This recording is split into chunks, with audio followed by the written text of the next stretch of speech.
E ardhma e Cristian Aslanit vazhdon të mbetet një nga temat më të diskutuara të Interi në prag të merkatos verore.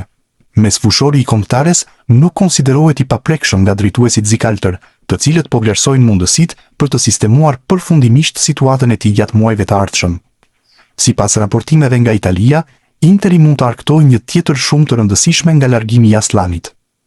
Klubi turk i Beşiktaşit po monitoron me interes situatën e 24 vjeçarit, edhe pse duket e vështirë që të paguajë 12 milion euro për kartonin e tij.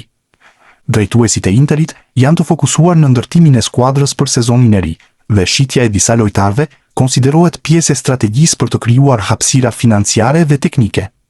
Në këtë listë përfshihet edhe Aslani, i cili gjatë viteve të fundit ka pasur vështirësi për të siguruar një vend në formacionin titullar. Megjithatë, asgjë nuk është vendosur përfundimisht.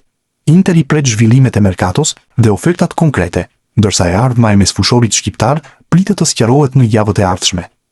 Për momentin, Beşiktaşi mbetet një nga klubet më të interesuara për shërbimet e tij, por mbetet për tu parë nëse palët do të arrijnë një marrëveshje për transferimin përfundimtar. Luis Hasa ka përfunduar me sukses huazimin e tij te Carrarese dhe tashmë është rikthyer te Napoli. Por qëndrimi te të kaltrit nuk do të jetë i gjatë. Mesfushori shqiptar pritet të largohet nga skuadra napoletane. Mediat italiane bëjnë me dije se për të ka shfaqur interes Avelinoja. Kjo e fundit do të luajë në Serie B sezonin e ardhshëm dhe drejtohet nga një legjendë e Milanit dhe e futbollit italian, Alessandro Nesta. Megjithatë, konkurenca për Luis Hasan është e madhe, pasi edhe ekipe të tjera kanë shprehur interes për shërbimet e tij. Kalimi i Maurizio Sarri te Atalanta pritet të sjellë ndryshime të shumta në skuadër, por Berat Gjymshiti vazhdon të konsiderohet një nga pikat më të sigurta të repartit defensiv. Sipas mediave italiane, mbrojtësi i kombëtares shqiptare është pjesë e planeve të trajnerit të ri dhe shihet si alternativa kryesore me eksperiencë në qendër të mbrojtjes. Edhe pse kalimi nga skema me 3 mbrojtës te rreshtimi me 4 do të sjellë konkurrencë më të madhe, Gjymshiti mbetet një element i rëndësishëm në organikën zikaltër. Në një repart ku priten lëvizje gjatë merkatos, 33 vjeçari vlerësohet për përvojën dhe besueshmërinë e tij, ndërsa drejtuesit e Atalantës nuk parashikojnë largimin e tij gjatë kësaj vere. Gabriel Ramaj është kapiteni i Atalantës U20, të cilit i konfirmohet kalimi tek ekipi U23 i Atalantës. Kështu, në edicionin e ardhshëm do të luajë në Serie C. Qendërmbrojtësi vendosi të afrohej te Shqipëria U21, pasi la Italin U19. Me ekipet e moshave të Atalantës, që nga edicioni 2021-22 ka regjistruar 147 ndeshje. 20 vjeçari mund të ketë një mundësi të mirë për t'u promovuar. Trajner pritet të jetë Nicola Corrent, i cili aktualisht drejton Parmën U20. Besnik Hasi ka nisur pak ditë më parë një aventurë të re në pankinë në karrierën e tij. Ish mesfushori i kombëtares shqiptare ka marrë drejtimin e Ahmetspor në Turqi dhe tashmë do të drejtojë atje, me shpresën për t'u kthyer përsëri në skenat e rëndësishme të futbollit evropian. Hasi në sezonet e kaluara ishte në stolin e Anderlechtit, por nuk mundi ta kthente atë ekip në pretendent për titullin. Ai u shkarkua disa muaj më parë dhe tani ka vendosur të largohet përsëri nga Belgjika për të tentuar një aventurë jashtë. Ai u prezantua 2 ditë më parë te Ahmetspor dhe tani duket se ka nisur puna për të përforcuar ekipin me një futbollist shqiptar që ka të hequr vëmendjen e klubit. Sipas mediave turke, klubi i Ahmetspor është vënë në ndjekje të Rej Manajt, duke e parë si përforcim të mundshëm për sezonin e ardhshëm. Manaj i u bashkua përsëri Sivasporit gjatë merkatos së dimrit, por me ndërrimin e drejtuesve të klubit 2 javë më parë, edhe ai ka vendosur të largohet nga kjo skuadër, e cila nuk ja doli të kthehet në elitën e futbollit turk. Por të siguruar firman e tij, Ahmetspor duhet të mposhte edhe rivalitetin e Çorum apo Kayserispor, të cilat gjithashtu raportohet se kanë shfaqur interes për sulmuesin e kombëtares shqiptare. Kjo do të jetë një verë vendimtare për të ardhmen e mesfushorit të talentuar shqiptar Dejan Vranici. Mesfushori me tipare sulmuese, pas shumë vitesh në Akademinë e Parmës, ka vendosur të largohet për të provuar futbollin profesionist. 20 vjeçari vjen pas një sezoni me luhatje për shkak të dëmtimeve që i kanë kufizuar minutazhin në fushë, por shpreson që në klubin e ri të arrijë të tregojë sa vlen dhe cilësitë që ka, të cilat e kanë bërë prej vitesh pjesë të ekipeve të moshave të Shqipërisë. Sipas mediave italiane, janë klubet e Novara, Alcione Mikano dhe Pescara në Serinë C, ata të cilat kanë shfaqur interes konkret për të firmosur me djaloshin shqiptar. Tashmë mbetet të shihet se cila do të jetë zgjedhja e tij për hapin e parë të madh në karrierë. Laurent Tolaj është bomberi që po tërheq interesin e disa klubeve të rëndësishme në Championship. Bomberi shqiptar ka shënuar plot 58 gola në 3 edicionet e fundit, ndërsa ka asistuar edhe 30 të tjerë. Kontributi i tij në 88 gola dhe në duke u rritur për gjatë 3 viteve, ka bërë që të jetë një nga sulmuesit më efektiv. Për këtë, janë shfaqur pas tij edhe klube me pretendime në Championship. Edicionin e fundit e mbylli me Plymouth në League One, që është ndryshe kategoria e tretë për nga rëndësia në Angli. Shërbimet e tij ndërkohë i kërkojnë Millwall, West Brom dhe Stoke City, të 3 këto klube me synime të mëdha. 24 vjeçari ka kontratë të vlefshme deri në vitin 2029. Ngjitja në një nivel më të lartë duket e pashmangshme, ndërsa duhet përmendur fakti që mund të luajë për Shqipërinë.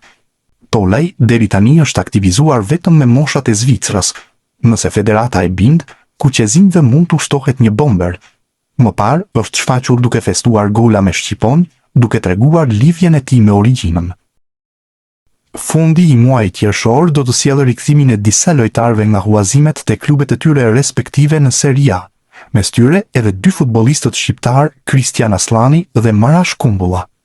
Sipas një analize të publikuar nga mediat italiane, rikthimi i lojtarëve që nuk janë pjesë e planeve afatgjata të klubeve përbën një barë financiare të konsiderueshme për skuadrat italiane.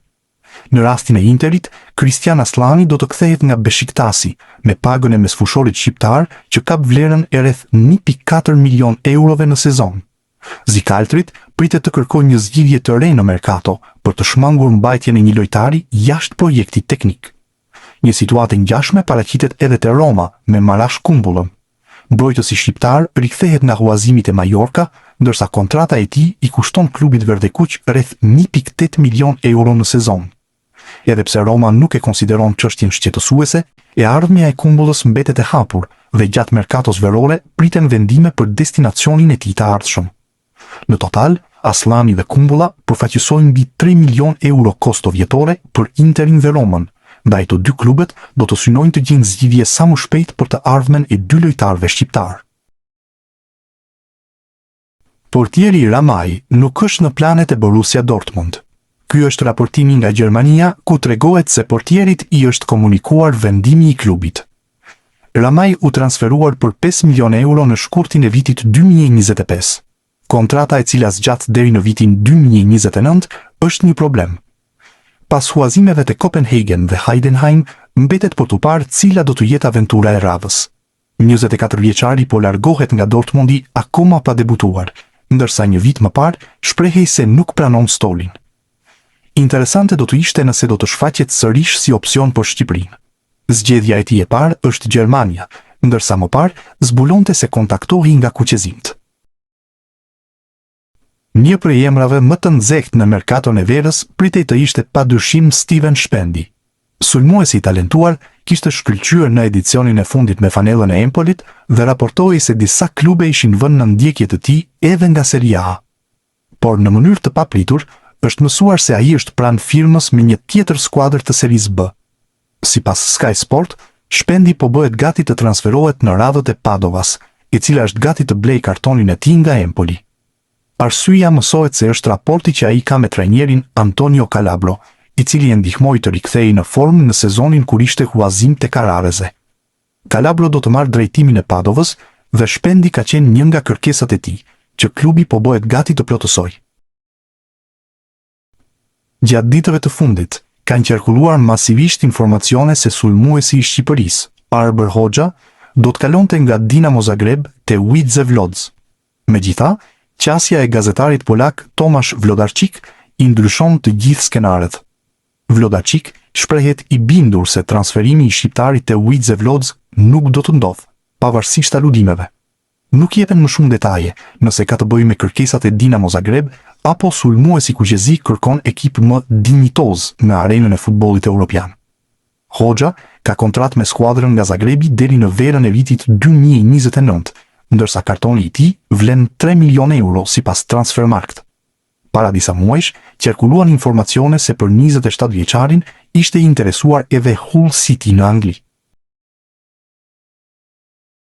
Julian Shehu është në radarin e Olympiakos. Gjigantët e Greqisë e mbyllon sezonin si nën kampion, ndërsa tashmë po mendojnë për përforcime. Vetë firma me Shehun nuk do t'jetë as pak e lehtë. Kontrata me Ujdzeu Lodz deri në vitin 2028 bën që klubi polak të mos nxitohet.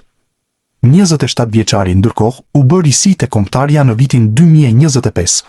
Madje u kthye edhe në titullar për ekipin e Silvinios gjatë kualifikueses të botrorit, ku u arrit faza play-off. Për plot 4 vite u kthye në titullar i rëndësishëm i Ujdzeu Lodz. Vetëm në sezonin e dytë në Poloni u penalizua nga një dëmtim i rënd, teksa prej kohësh ndodhet në formën më të mirë. Shehu tashmë regjistron plot 103 ndeshje me ekipin e elitës polake. Gjatë kësaj kohe janë shënuar edhe 9 gola, si edhe asistuar 8 të tjerë.